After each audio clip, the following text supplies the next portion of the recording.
My shizzle. Dude, Griff, what's up, man? I'm just hanging out, man. Second day of CPL. Don't have a match until tomorrow, so I'm sort of just got out of bed, headed down here to the BYOC, checked out what was going on, got a little bedhead going. So. Nice. You need one of these hats, man. Yeah, I really. That's what I see.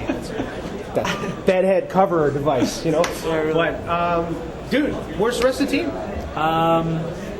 I believe that they're sleeping. They're busy ruining their sleep schedule. So they're going to probably be exhausted for tomorrow morning's match. Nice. So I made sure I was up a little bit earlier to. So you looked ahead. You're watching videos as normal. We walked up on you there. We find you tucked in the corner. We're just kind of walking through the BSA. I'm like, oh, Shag over in the corner, man. Yeah, I'm a big CS movie fanatic, so I guess I was checking out the new one. Just downloaded it. Nice. So what do you think of your seating?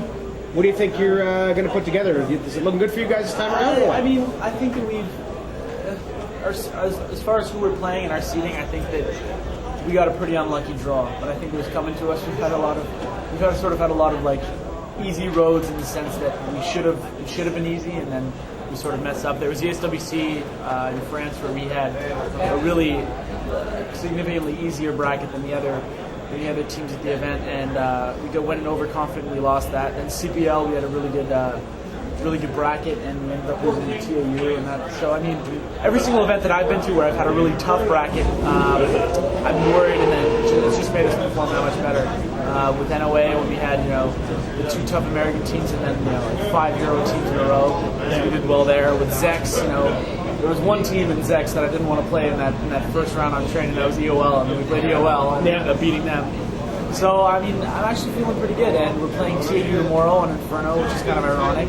It's the exact same team on the exact same map, and we're feeling good about it. We're a very different team than we were this summer, and I think we're a better team, and we're going to go in with smart heads about ourselves. And we're not going to go in overconfident, and we're going to be really intense. This is not something that we're going to let happen twice, so it'll be a good match. You guys are typically pretty laid back in your approach, so that's going to be a little different this year. You come here to show it. We've brought an executor, and he's sort of known as one of the more intense players, and we're definitely going to use that to fuel us to be screaming like crazy like we were last winter. That's the whole idea. Yeah. Right on, man. Do you think anybody, Team Eyeballers, the defending champs, are here?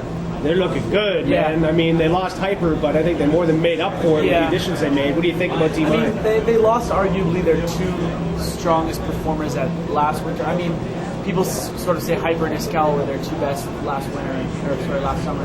And so they've lost them, but they picked up Wally and Bullen, who I think are those top 10 best CS players out there in the world right now, especially Wally. I think he's just the best player. Incredible player. Yeah, he's really great. So it should be really interesting to see how well they performed. I talked to Vilden online a few times in the last month, and he said that they've been just dominating everybody. So either that's a good thing for them, or they're going to come in here overconfident, which hopefully we'll be counting on if we make it as far as we can play them.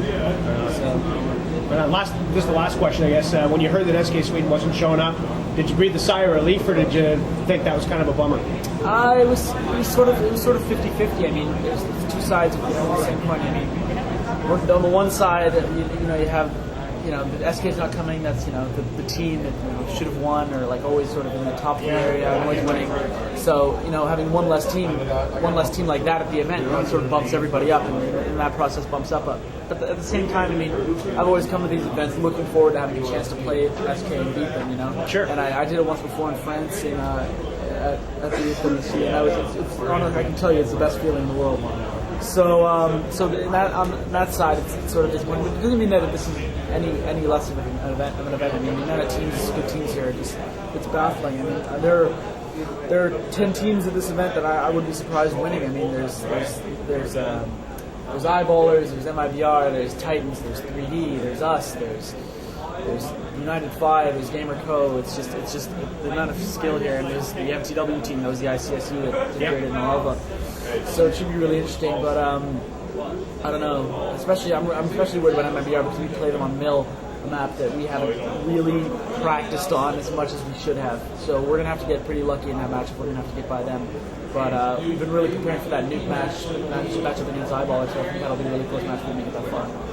Kick-ass. Well, NOA coming off the double win in the pre-tournament over MIBR in the finals. You guys are in a good position, man. So good luck. Good to see you as always, man. Talk to you soon.